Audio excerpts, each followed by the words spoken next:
जे बी मित्रांनो, बऱ्याच दिवसापासून व्हिडिओ बनवला नाही आहे. ठीक आहे, काय हरकत नाही, देर आहे दुरुस्त आहे. मी मातंगावर व्हिडिओ बनवले आणि मी सारखं हमेशा महार हा शब्द वापरतो. का वापरतो?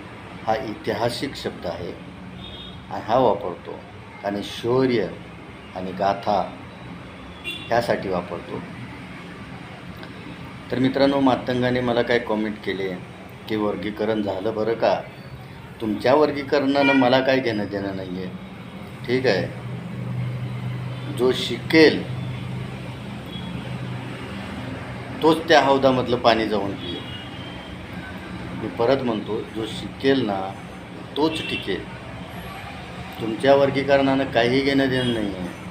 मी फक्त एवढं बोललो होतो की मातंगांना महाराष्ट्रामध्ये कुणी घेऊन आलं आणि ऐतिहासिकदृष्ट्या बोललो होतो, इतिहास वाचून बोललो होतो. काही इतिहास गायब केला, काही इतिहास पडद्याच्या आड गेला. ठीक आहे. तर मित्रांनो, खरं बोलण्यासाठी मनगटामध्ये ताकद राहायला पाहिजे. मस्तकामध्ये डॉक्टर बाबासाहेब आंबेडकर राहायला पाहिजे. पाठीवरती छत्रपती शिवाजी महाराज राहायला पाहिजे. कारण का की पाठीमागून कोणी वार करू नये. आणि मनगटामध्ये छत्रपती संभाजी महाराज पाहिजेत. हे का बोलतोय मी?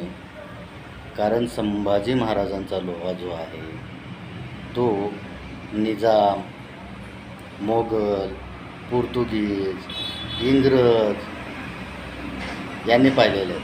अगर तुम्हाला पुढं चालायचं आहे आणि सक्सेस व्हायचं आहे, कामयाब व्हायचं आहे, इतिहास वाचायचा आहे आणि जो इतिहास वाचतो ना तो इतिहास पण लिहितो.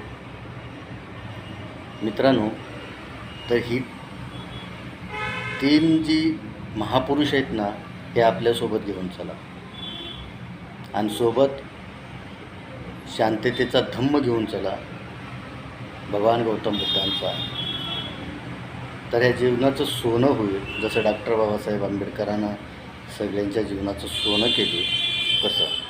चला भेटूया पुढच्या व्हिडिओमध्ये. जय भीम, जय शिवराय.